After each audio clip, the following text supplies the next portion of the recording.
안녕하세요. 영암교회 365 성경통독 두 번째 출애굽기 개요입니다.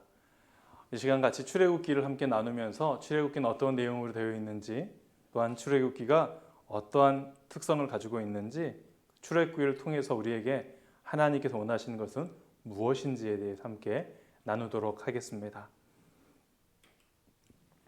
출애굽기는 이스라엘 국가의 탄생 기록입니다. 여기 보시는 대로 같이 한번 쭉 읽으면서 같이 한번 진행하도록 하겠습니다.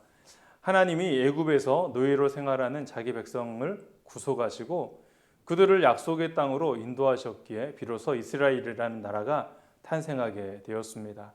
따라서 이스라엘의 하나님은 창조의 하나님이시며 또한 역사의 주관자가 되십니다. 또한 두 번째로 하나님께서는 시내산에서 다양한 성분으로 구성된 히브리 노예들과 언약을 맺음으로써 그들을 하나님의 백성으로 삼으셨습니다. 이 언약에서 이스라엘은 하나님에게 복종할 것을 약속하였고 하나님은 이스라엘을 인도하며 보호할 것을 약속하셨습니다. 이때부터 비로소 이스라엘은 하나님의 백성이자 언약 백성이 되어졌습니다. 결과적으로 이스라엘의 민족적인 정체성과 생존은 하나님에 대한 그들의 신실성에 근거하게 되었지요. 이것은 이후에 진행되어지는 모든 역사를 통해 증명이 되어졌습니다. 또한 하나님은 이스라엘의 해방자가 되십니다. 하나님께서는 모세를 통해서 그의 백성을 해방시키셨습니다. 모세는 히브리인의 역사 가운데 가장 위대한 영웅 중에 가장 중앙을 차지하고 있는 인물입니다. 모세가 했던 일들은 목이 곧은 백성을 40년 동안 광야에서 인도했을 뿐만 아니라 그들에게 율법을 전수하기까지 했습니다. 모세를 통하여서 십계명과 율법과 규례들이 하나님의 백성들에게 전달되었지요. 요즘 저희가 큐티를 하고 있는 출애굽기에 진행되어지는 모든 일들을 지금 모세가 했던 일들입니다. 모세는 누구보다도 하나님과 가까운 관계를 유지했던 사람이었습니다. 모세는 하나님과 얼굴을 맞대고 말했던 사람이었고 하나님을 직접 보았음에도 죽음을 면할 수 있었던 사람이었습니다. 구약 어디에도 모세처럼 위대한 선지자로 칭송된 자는 없고요. 신약에서도 모세는 율법의 수요자로서 메시아의 오심을 알리는 자로서 존경을 받았습니다. 신약에서 잘 알다시피 예수님께서 기도하실 때 그 산 위에서 나타났던 구약의 위대한 선지자였던 모세 그리고 엘리야가 그 산에 나타났지요. 이제 출애굽이라는 명칭을 살펴보겠습니다. 출애굽이라는 명칭은 구약의 고대 그리스어 번역인 70인 여권에서 유래되었습니다. 그의 뜻은 탈출이라는 뜻이죠. 이 이름은 출애굽기에 나오는 가장 첫 번째 큰 사건을 가리키는 말입니다. 이스라엘 사람들이 애굽에서 해방되거나 탈출하였음을 의미하는 이야기이죠. 히브리어 원문에는 출애굽기는 그 책 처음 두 단어를 따라서 이름은 이러하나라고 불리고 있습니다. 이제 출애굽기의 내용을 크게 세 부문으로 나누어 보자면 첫 번째는 하나님이 이스라엘을 애굽의 속박에서 구원하신 장면. 1장부터 18장까지 진행이 되어지고요. 두 번째로는 하나님이 이스라엘에게 율법을 주시는 장면. 19장에서 24장까지 진행이 되어집니다. 그리고 하나님이 이스라엘을 위해 성막을 짓게 하시는 것, 그것을 하나님께서 현존하시겠다고 말씀하시는 25장부터 40장까지로 이렇게 구분할 수가 있습니다. 출애굽기는 애굽의 속박에서 구원하신 사건 첫 번째, 두 번째는 율법을 주신 사건, 세 번째는 성막을 통한 하나님의 임재, 이렇게 이야기할 수가 있지요. 출애굽기에 나오는 여호와의 특성, 하나님은 어떻게 출애굽기에 계시되어지는지, 설명되어지는지 네 가지로 살펴보도록 하겠습니다.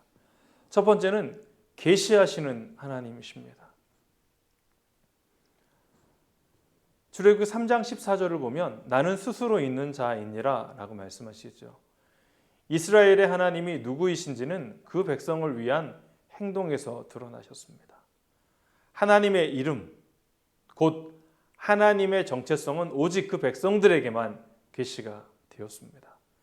이스라엘이 하나님이 누구이신지를 알게 되는 것은 여호와와 맺은 이런 신실한 관계를 통해서입니다. 출애굽기 6장 3절을 보면 우리 같이 한번 읽어보겠습니다.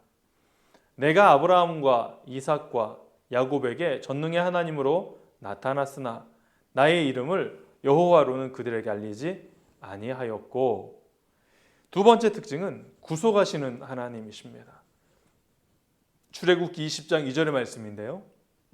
나는 너를 애굽 땅 종 되었던 집에서 인도하여 낸 내 하나님 여호와니라. 아멘. 하나님을 해방자나 구속자로 이해하는 주제는 성경 전체를 꿰뚫는 주제입니다. 하나님의 백성은 그 원수들의 굴레에서 자신의 힘으로가 아니라 하나님의 권능으로 해방된 자들입니다. 시편 105편과 106편은 이러한 출애굽을 기념하는 찬송시로 기록되어져 있지요. 세 번째 하나님의 특성은 절대적인 충성을 요구하시는 하나님이시라는 것입니다. 20장 3절을 보겠습니다. 너는 나 외에는 다른 신들을 내게 두지 말라라고 말씀하시죠. 다른 민족들은 다른 신을 숭배할 수가 있었습니다. 그러나 이스라엘의 하나님 여호와는 모든 신들 위에 계시는 분이십니다. 그 하나님이 자기 백성에게 절대적 충성과 완전한 복종을 요구하시고 계십니다. 나 외에 다른 신을 내게 두지 말라는 말씀은 하나님께서 다른 모든 신들을 무효화시키는 그러한 선언입니다. 오직 하나님만이 유일한 신이시며 다른 신들은 하나님의 명령하에 소멸되어지고 무기력해지는 그러한 존재라는 것입니다. 그래서 이스라엘 백성에게는 절대적인 충성과 완전한 복종만이 그들에게 요구되어졌습니다. 왜냐하면 하나님은 한 분뿐이시기 때문이죠. 네 번째로 하나님은 거룩하신 하나님이십니다. 15장 11절에 주와 같이 거룩함으로 기이한 일을 행하는 자가 누구니이까? 라고 고백하죠. 하나님의 거룩함은 하나님께서 존재하시는 양식이자 죄인인 인간과는 근본적으로 다른 신이심을 드러내는 형식입니다. 하나님의 이름은 거룩하며 하나님께서 모세에게 나타나신 장소 또한 거룩한 땅입니다. 그러나 이 거룩함은 훼손될 수가 있습니다. 이 거룩함은 반역과 불순종을 용납하지 않는 힘입니다. 하나님의 거룩함을 위해 하나님께서는 백성에게 순종과 충성을 요구하셨습니다.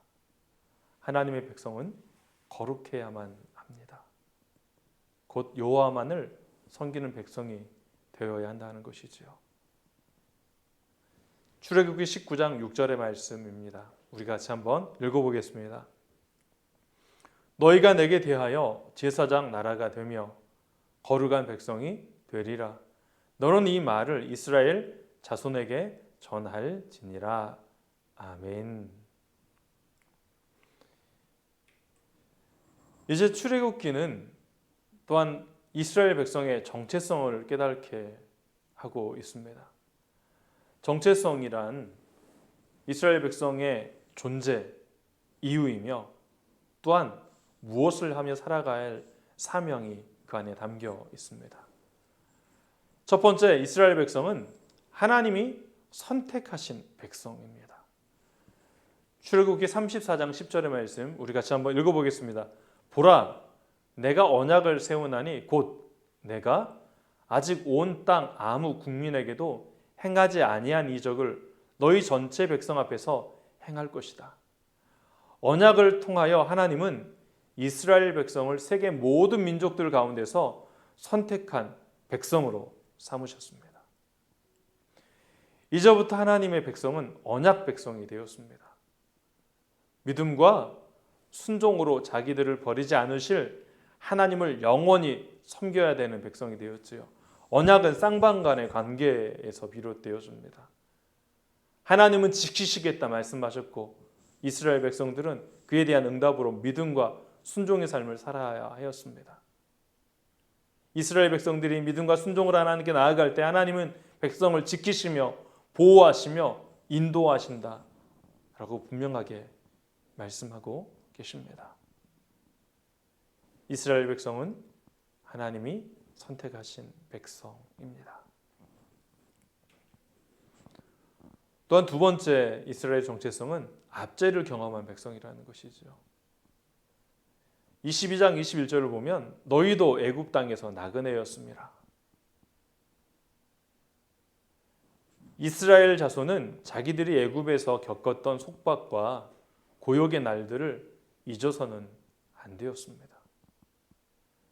이스라엘은 거듭 반복해서 자기들이 당했던 치욕을 기억해야만 했습니다. 가난하고 억압된 자들에게는 이스라엘 사람들뿐 아니라 또한 타국인에게 이방인에게도 친절과 자비를 베풀 존재로 하나님께서 그들을 만드셨고 또한 압제를 경험하게 하셨다라고 구약의 성서에서는 끊임없이 이야기를 하고 있습니다.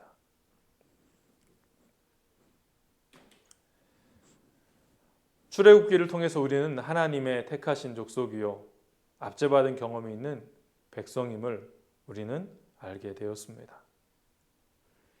하나님은 자신의 뜻을 수행하시고 인간 역사의 과정을 통해서 일하시며 자신의 선한 목적을 완전하게 이루시는 분이십니다.